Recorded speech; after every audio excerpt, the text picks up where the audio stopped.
Hi, I'm David GoForth, your co-host for a series on eating local foods and local food techniques. The technique we're talking about today is roasting.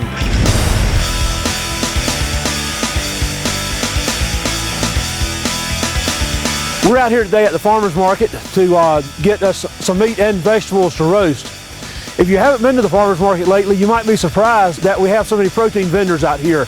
This started a couple of years ago, but I think it'd be very easy to find either chicken, beef, or pig at the farmer's market. And roasting is a good technique for all those animals, as well as turkeys or lambs or goats or deer. Even roasted a raccoon one time, although that's not an experience I care to repeat. So let's take a look at the meat we've got out here today. This is Chad Von Cannon, one of the vendors we have out here at the farmer's market that produces out near Mount Pleasant area. Chad, how you doing today? Doing good.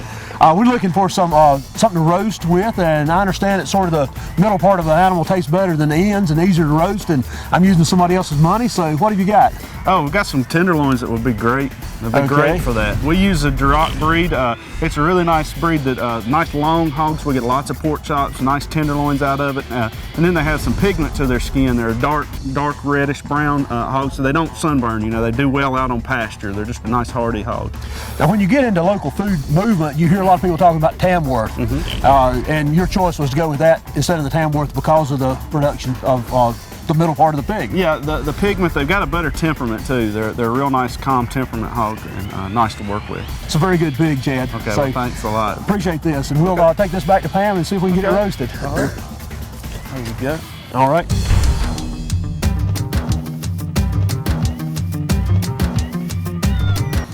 One of the things you'll notice about local meat is that there's a little bit more cost. Nobody's really making any money at it, but it will cost more than you can get meat in some places. Some people like to know how their meat was raised, how it was killed, those type of things. Some people like to keep their money in the local economy. But for me, it's about the taste. This is a different product and it tastes better. Chicken and pig will taste better right out of the gate. Beef is a little bit different story. It took me a while to get used to beef. Actually, I was tasting the beef. When you buy store-bought stuff, there's so much grease to it that it's sort of like trying to taste wine or cheese with your mouth full of butter. Once you get the butter out of your mouth, then you can taste. And it's the same way with meat. Once you learn what the taste is, then you start realizing what you're getting there, and that's the only kind of meat that I'll eat. The other thing we can roast is vegetables, and the root vegetables do real well. Roasting potatoes and sweet potatoes and carrots and turnips and onions, all the things that you can put in the ground roast very well, but you can also roast squash, tomatoes, peppers, eggplants. Roasting is very good process that will actually sort of caramelize some of the sugars in some of your fruit and make them taste very well. I think I'm gonna get a sweet potato here for them to roast, a couple of sweet potatoes. And the other thing is we'll get a few of these carrots here and perhaps roast some of them. Appreciate it, Brent. Thank you, David. All right. Let's take these fresh vegetables back to Pam and see what she can do with them. All right, Pam, I've got a roadkill squirrel. I hope you can roast it with a little crabapple in his mouth. David, go home. I'm not roasting squirrel. I hope you've got something good. Actually, I've got a different one here. I've got a pork tenderloin. We can roast that, can't we? We certainly can. That's a great idea. Roasting, of course, is a dry heat method. So we want to use our most tender cuts of meat when we roast. And pork tenderloin is a delightful cut of meat. It's a little bit more expensive, but the great thing about pork tenderloin is that there's very little fat and there's very little waste, and it's a very lean cut of meat. So we will roast that pork tenderloin in just a few minutes. I did thaw this in the refrigerator just like you told me to do. Great. And I have washed my hands since I've been here, although I've just contaminated them again. Okay, so wonderful. I've washed my hands too. All right. I'm glad you brought that point out because it's really important that we don't cross-contaminate. When we're working with fresh meat or meat, we really need to be very careful and wash cutting boards and utensils after we work with the meat. Okay. Now you're gonna fix the marinade for us. Well, you know, I thought we could just roast a pork tenderloin, but I thought we could jazz it up a little bit with a marinade. Does that sound good to you? Sounds great. Show me how. There are numbers of choices for a marinade, and we can marinate this pork tenderloin, or we could marinate beef. We can marinate chicken. Pork and beef can be marinated for up to 2 days. Chicken and vegetables for 30 minutes to a couple of hours. So a marinade is just going to add a little bit of flavor. It's going to add some spice. It's going to kind of jazz it up. It dresses up that pork tenderloin. Now, let's get with our marinade that we're going to use today. We're going to use a very, very simple marinade, and the ingredients are going to be just 1/2 cup of low sodium soy sauce, 2 tablespoons of olive oil, 4 garlic cloves minced, 1 tablespoon of brown sugar, 1 tablespoon of honey, and 2 teaspoons of ground ginger. So we're going to begin by pouring our low sodium soy sauce. Now we're going to add our olive oil. And the soy sauce smells the same whether it's It really low does. sodium or not. And that's a good point, that it does smell the same. It's going to smell the same. Now, the next thing we're going to add is 4 cloves of garlic minced. And I've already minced this garlic, but I'll go ahead and put it in the marinade. And then I want to just mention one of these garlic, if I could. We do have local garlic here in the county.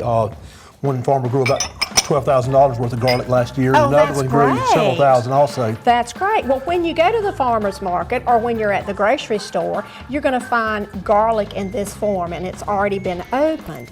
And when we say 1 clove of garlic, we're talking about just 1 bulb. And you pull it apart, and you'll notice that there's 4 bulbs right here, very small, and we'll just peel them. And then we mince them. We cut them very, very, very tiny because garlic is a very strong spice. So we already have our fresh garlic in our marinade. The next thing we're going to add will be our brown sugar. Oh, this is smelling good, isn't it? Our brown sugar. And the next thing we'll add will be the honey. All right, and now we're going to add 2 teaspoons of ground ginger. And I need to say, if you decide that maybe you don't like one of these spices or you want a little more, that's fine, just leave it out. But we do want to get it mixed a little bit better than this. So we're going to mix that marinade. Pam, let me ask you about another item that when I marinate steak with a marinade just about exactly like this, I will use meat tenderizer sometimes, particularly when I'm dealing with deer. An old tough buck deer, I'll put meat tenderizer in there. And I'm just wondering how far that could penetrate into a roast. Well, it's really going to go into the outer layers of the roast, and we don't need a meat tenderizer with something like this delicious, lean pork tenderloin. But you're saying that even if we had a roast, the meat tenderizer is not going to go into the center of it anyway? It will not go into the center of it. It will affect some of it, of course, but it will not get to the center. Okay, I think we've got our marinade mixed. It surely does smell good. And we're now ready, David, if we can do this together. You'll hold the pork tenderloin, and you'll see that we are pouring the marinade into a resealable plastic bag. Okay, go ahead, if you will, and close that up. And the nice thing about this, you can prepare this marinade and the pork tenderloin. You want to prepare it several hours or up to 2 days prior to roasting. Now, I have a pork tenderloin that I put in the Ziploc, the bag, and it has been marinating overnight. And I'm ready now to just place it in a glass baking dish, and I have sprayed the glass baking dish with some cooking spray. Now, with the marinade, we certainly don't want to cross-contaminate, so at this point, we need to discard this marinade. This marinade has touched raw meat, and we do not want to save this for later to add as a sauce or gravy or anything like that. That would be very dangerous, so I am throwing that marinade away. Now, we're ready to put this in the oven, and we're going to roast this in a preheated oven, uncovered, at 350 degrees for about 40 to 45 minutes. Now, of course, set the timer, but we want to make sure that we are testing any meat with a digital thermometer or an instant read thermometer before we serve it. So now, David, we are ready to put this pork tenderloin in the oven, and it's going to roast for about 40 to 45 minutes. All right, let me ask you a question, Pam. Okay. Now, some cuts of meat will have a fat on one side, it'll be lean on the other side. Do you go with fat side up, or? Generally, and this has the fat side up, of course, and this locally grown pork tenderloin, there is very, very little fat, and that's very typical of a tenderloin. You're going to have very little fat. It's a very lean meat. But what, like a shoulder perhaps would have some fat? I and would you probably would roast it with the fat side up. Mm-hmm. Okay, let me get this in the oven. Well, great. The oven's preheated to 350, so we should be ready.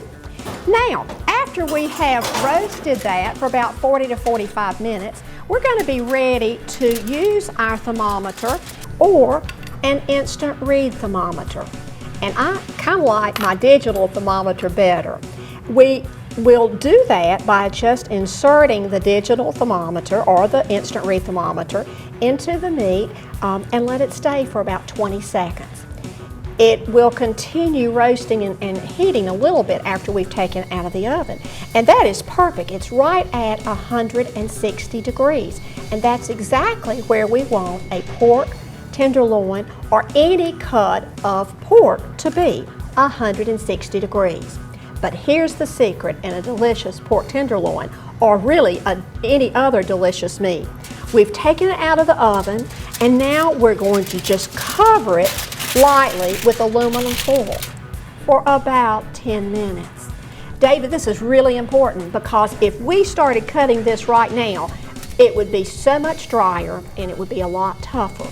But letting meat rest is the secret to having a moist meat that the liquid or the natural juice has kind of spread through.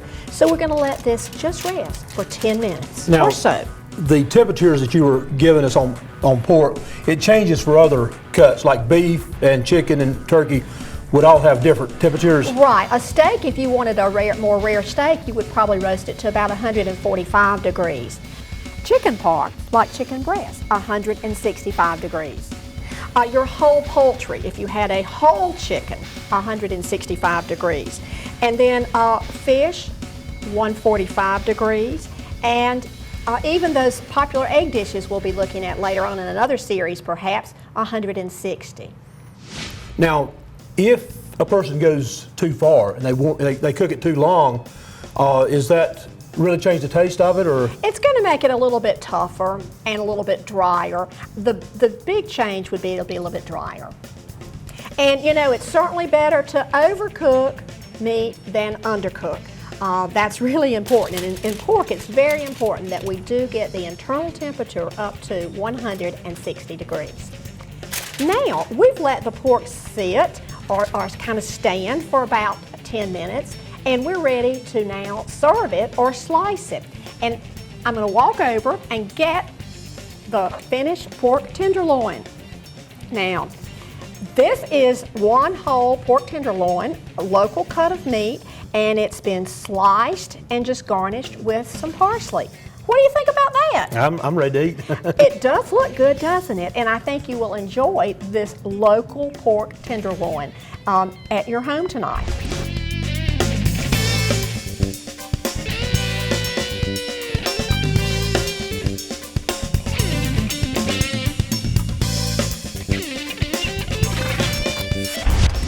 Pam, I also got some vegetables to roast. I've got some sweet potatoes, which I thought we would do, and I've got, there you go. Oh, thanks. Also, I brought some carrots. Now, we'll just talk about these because just personally, at a meal where I eat sweet potatoes, I don't care to eat carrots. Right. And winter squash is another vegetable we can roast, and you know, one or the other, but not two of them. Well, we'll just talk, I mean, you can tell us some tips on roasting those carrots in a few minutes, but let's think about the sweet potatoes first, or as our main vegetable today. You know, North Carolina is a really big producer of sweet potatoes, aren't we? North Carolina, down the east, in the coastal plains, there's a lot of sweet potatoes, probably the #1 in the nation. We don't grow a lot of them here in Cabarrus County, though. But these came from the farmer's market. These were grown in Cabarrus County. Yes. These are local potatoes. And personally, I can get a better taste out of them in clay than I can out of sand. That's one reason they're grown down east is because they will grow in the sand, very easy to dig in the sand, but once we get them up here in the clay, they'll actually get a little bit better taste. Oh, well, that's something I didn't know. And those carrots were grown locally? Also, yes, and carrots will do very well just about anywhere. Now, again, the sandy soils down east, based on commercial carrot growers down there in the sand, these were grown in the clay here, so you have to have a little more care and choose a variety that's a little bit shorter than some of the long big ones we see in the supermarket. Well, that's great to know. Well, let's carry on with roasting a sweet potato, David, if we could. Now, when you come in from the farmer's market, or when you even come in from the grocery store, but when you come in from the farmer's market, when you have any vegetable, the first thing you want to do is wash the vegetable really well. And they even make vegetable brushes, and you really would like to wash the vegetable with a vegetable brush or with a brush. This kind of gets the extra dirt or the extra bacteria off. Now, as we're going to make roasted sweet potato wedges, this is so easy, David, and it goes so well with pork tenderloin. Our ingredients will be just using 2 sweet potatoes. And I made this over the weekend, and 1 sweet potato was ample for my husband and I, but 2 sweet potatoes will be what we want to start with, and a tablespoon of olive oil, a ½ teaspoon of curry powder, 1/4 teaspoon of cumin, 1/8 teaspoon of ground cloves, a ½ teaspoon of salt, and a 1/4 teaspoon of pepper. So we've washed the potato, we've brushed it. Now we're ready to peel our potato, our sweet potato. We found that a lot of people find it easier to peel it using a vegetable peeler, especially if they have a weaker wrist. Or you can use a little paring knife and just peel it. Very, very easy. And you'll see kind of a whiter look, I guess you would call it. And you want to peel your potatoes, and then after you finish peeling the potatoes, you want to cut the potato in half, and then you will cut the half into quarters. And this takes some elbow grease because these potatoes are kind of, what's the word I want to use? Tough? Not tough, but they're a little bit, they're not real tender. So we have our potatoes ready now. And David, you mentioned that you've never seen anybody peel sweet potatoes. To put them in the oven and roast them, no. Normally, my mom would put the entire potato in there, and she actually wouldn't put anything on there below the grill. Now, when I do it, I always put them on a cookie sheet or something where it won't drip down on the oven inside there.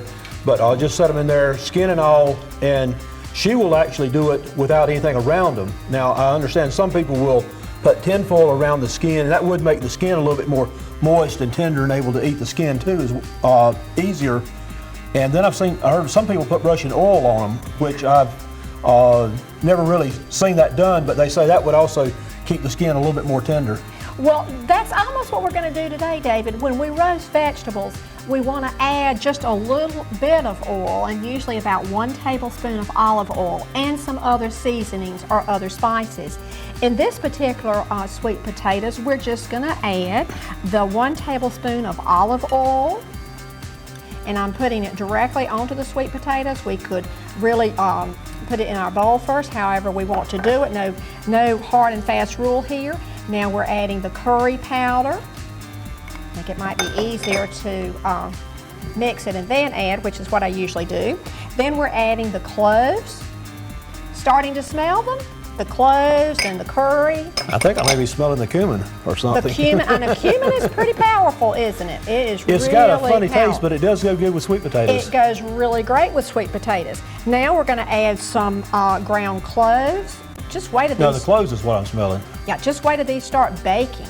I think I prefer making this, mixing the ingredients and then adding the potato, but for some reason today I did the potatoes in the bowl. Then we're going to add 1/2 teaspoon of salt and a little bit of pepper. Whoa, I need to mix that up better, don't I? It's a little strong there. That's a little strong. Okay, and there's really, as you see, there's very little oil, but you just want to get everything kind of covered. Now, Pam, I know you tell me that oil is more nutritional, a better nutritional choice than butter.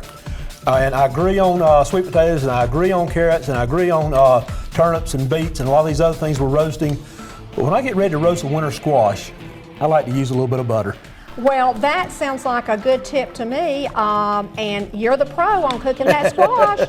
You are the pro on cooking that squash. A lot of times I'll take a winter squash and maybe cut it in half and put a little applesauce in the cavity and then dot a little bit of butter, like on butternut squash up on the neck and things like that. But it goes in there and it roasts the same way we're talking about roasted sweet potatoes or potatoes. Well, David, you just need to demonstrate how to do that sometime.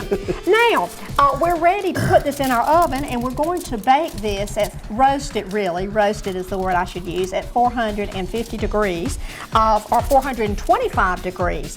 And I'm just going to use my hand, and we'll put it on a cookie sheet, and you notice I put aluminum foil on it, or foil. This just makes cleanup a whole lot easier. And you're ready to put them on the cookie sheet or your baking pan. Just want to allow some room in between there so they don't touch. So now we are ready to put our sweet potatoes in the oven, 425 degrees, and we're going to roast them about 20 to 25 minutes until they're soft. And you can just touch or test that by putting a fork in them. Okay. They are going to be delicious, I promise you. You're going to love this. Now, on the carrots, what would you think? A little bit of olive oil on them too? A little bit of olive oil, perhaps some grill seasoning, that's a spice, maybe a little bit of parsley, dried parsley. All right, and we would basically, of course I would trim the ends off here if I was doing that to before I baked them or before I roasted them. Well, those we'd terms are pretty much wash them, interchangeable. of course we'd wash them and we'd use the vegetable brush, and then you could slice them, or you could have them longer. I would cut them in some manner so they're not quite so long, so they'll roast better and quicker and more evenly. That sounds like a good tip too. Okay, so we're putting the sweet potatoes in the oven to roast at 425, and now we're ready to sample these completed sweet potatoes. And they, I promise you, will be enjoyed by your family or your wife or whoever. They're so easy and they're nutritious. Now, you could certainly roast a white potato, but it doesn't have quite the nutrition that a sweet potato grown in North Carolina or Cabarrus County has. These sweet potatoes will be perfect with that locally raised pork tenderloin. David, it certainly has been fun to roast a pork tenderloin and roast some vegetables, and I think now we're ready to enjoy a great meal. What a perfect way to eat smart and eat locally at the same time.